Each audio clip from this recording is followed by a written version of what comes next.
بسم اللہ الرحمن الرحیم۔ السلام علیکم۔ آپ لوگ دیکھ رہے ہوں کتی پیتی ٹی وی۔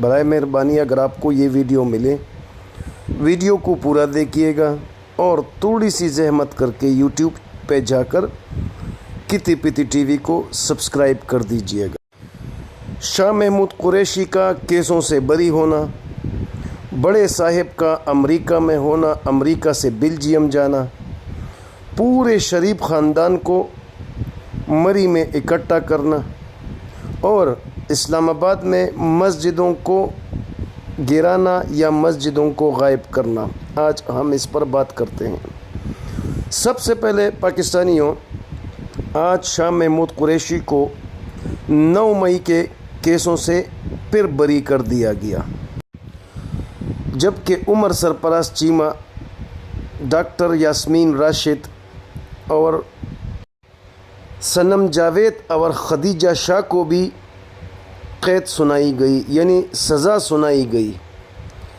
یہاں پہ سب سے بڑی الجھن یہ ہے اور لوگ اس بات پر سوچ رہے ہیں کہ شاہ محمود قریشی کی رہائی بار بار کیوں؟ اگر یہ کہا جائے کہ شاہ محمود قریشی اس وقت کراچی میں تھے، وہ جائے وقوع پر موجود ہی نہیں تھے، تو باقیوں کے فیصلے بھی تو میرٹ پہ نہیں سنائے جا رہے ہیں۔ خدیجہ شاہ پہ جو رپورٹیں ہوئی ہیں، جس پر رپورٹیں ہوئی ہے کہ وہ شام کے 5 بجے وہ لاہور میں تھی، 5:20 پر وہ میاوالی میں تھی، یعنی ہر رپورٹ میں اسی طرح کی بے غیرتی شامل ہے جس میں 5 منٹ 10 منٹ کا فرق ہے۔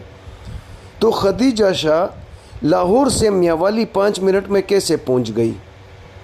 اسی طرح صنم جاوید کا بھی 3-4 FIRوں میں نام ہے، اور جو جگہ لکھی گئی ہے وہ صرف اور صرف سپرمین ہی کر سکتا ہے، یعنی اڑنے والا بندہ ہی کر سکتا ہے، زمین پہ چلنے والا عام انسان نہیں کر سکتا۔ جیسے کہ خدیجہ شاہ پہ 5 بجے لاہور میں FIR ہے، 5:05 پر میاوالی میں FIR ہے کہ وہاں کسی تانے کو آگ لگا رہی تھی۔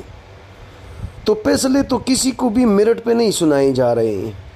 آخر پھر شاہ محمود قریشی کو ہی بار بار کیوں؟ ان کو پچھلے دفعہ بھی پچھلے کیسوں میں بری کر دیا گیا، آج بھی شاہ محمود قریشی کو 2-3 کیسوں میں بری کر دیا گیا۔ یہ تو اگر وہ خود رہا ہو جائیں گے تو کمپنی کے چالوں سے پتہ چل جائے گا، وہ ظاہر ہو جائے گا کہ اس میں ان لوگوں کا کیا راز ہے یا یہ کیا کرنا چاہتے ہیں۔ لیکن مین اگر آپ لوگ دیکھ لیں نا، مین 2-3 مقاصد یا مطلب ہو سکتے ہیں۔ یا تو تحریک انصاف میں تفریق پیدا کی جا رہی ہے، یا سب سے بڑی بات جو پازیٹیو ہو سکتی ہے کہ اس وقت جرنیل سارے پسے بیٹھے ہیں اور شاہ محمود قریشی ایک ایسا بندہ ہے جس کو عمران خان پہ بھی اعتماد ہے، عمران خان کا بھی اسی پر اعتماد ہے، اور شاہ محمود قریشی ایک ایسا بندہ ہے جس نے آج تک جرنیلوں کے بارے میں کچھ غلط نہیں کہا۔ اس وقت اگر پاکستان تحریک انصاف میں کسی کی بات میں زیادہ وزن ہے، کسی کے کردار میں زیادہ وزن ہے، تو وہ ہے شاہ محمود قریشی۔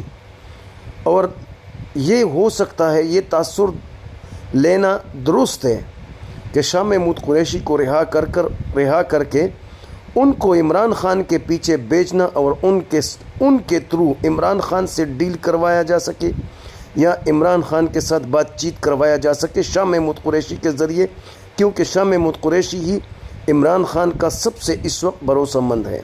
یا دوسری سائٹ پر اگر آپ لوگ دیکھ لیں تو جرنیلوں کا یہ خیال ہے کہ پاکستان تحریک انصاف کو ہائی جیک کر کے شاہ محمود قریشی کے پیچھے ہی لگا لیا جائے۔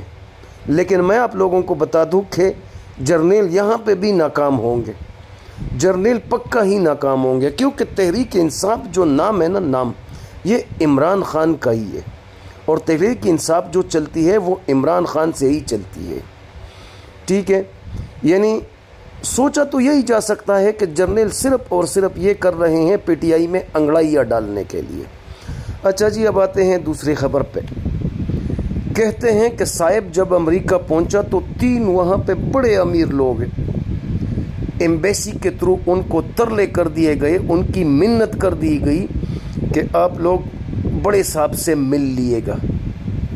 اور بڑے صاحب آپ لوگوں کو ڈی ایچ اے میں کوئی 200 پلاٹ ہے، 200 وہ بیک وقت آپ لوگوں کو دینا چاہتے ہیں. آپ بے شک ان کو پھر آگے بیچ کے منافع کمائے یا خود رکھے یا جیسے ہیں.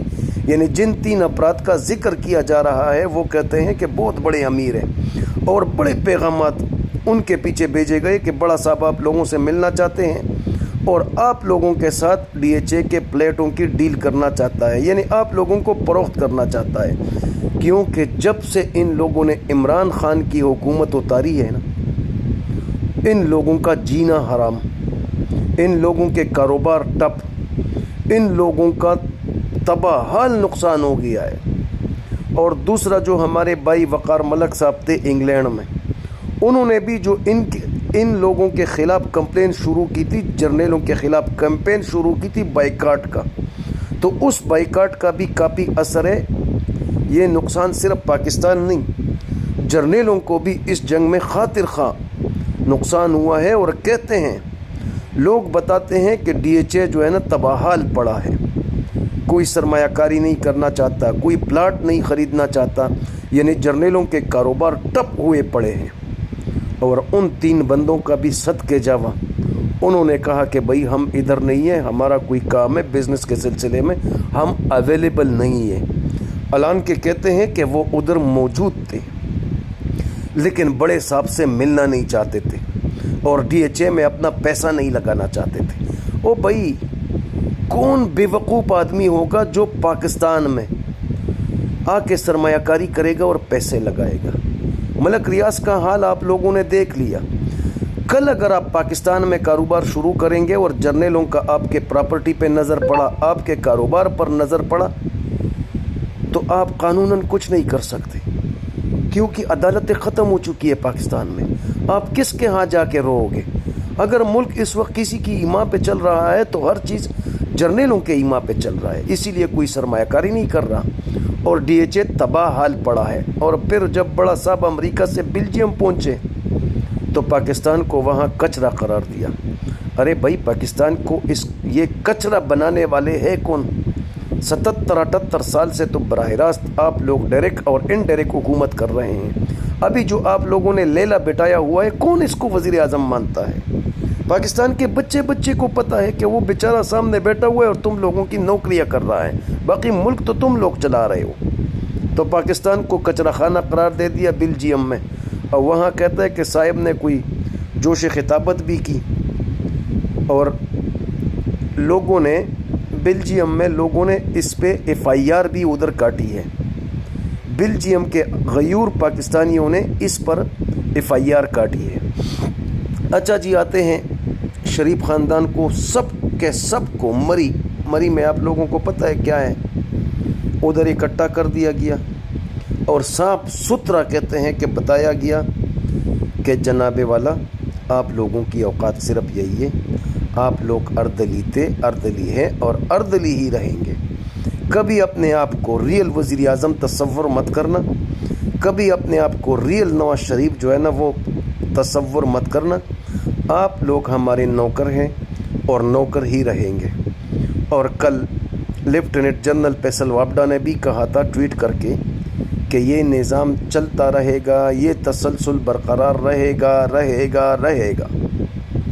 تو شریف فیملی کو اکٹھا کر کے ان کو ادھر بتایا گیا ہے کہ آپ لوگ جو ہو نا یہ صرف کردار کے ہو، اپنے آپ کو ریئل پرائم منسٹر مت سمجھنا، اپنے آپ کو ریئل سی ایم مت سمجھنا پنجاب کی. آپ لوگوں کو ہم نے دکھاوے کے لیے بٹایا ہے اور آپ لوگ اسی طرح دکھاوا ہی رہو. اور ان لوگوں پر پریشر ڈالنے کے لیے اسلام آباد میں مسجدوں کا غائب ہونا، بیک وقت چابی والے کلونوں کو ایکٹیویٹ کرنا، یہ صرف تب ہی ہوتا ہے جب ایکسٹینشن خطرے میں ہو یا آرمی چیف کی تقرری ہو. اس وقت سب سے بڑا کام جو پاکستان میں ہونا ہے یا ہونے والا ہے وہ ہے اس جناب کا ایکسٹینشن. اس جناب کے ایکسٹینشن کے لیے مذہبی لوگوں کو یعنی ملاؤں کو بھڑکایا جا رہا ہے. اسی لیے اسلام آباد میں راتوں رات مسجد غائب ہو جاتے ہیں، کیونکہ یہ صرف اور صرف پریشر ڈالنا ہے حکومت پر کہ ایکسٹینشن دو.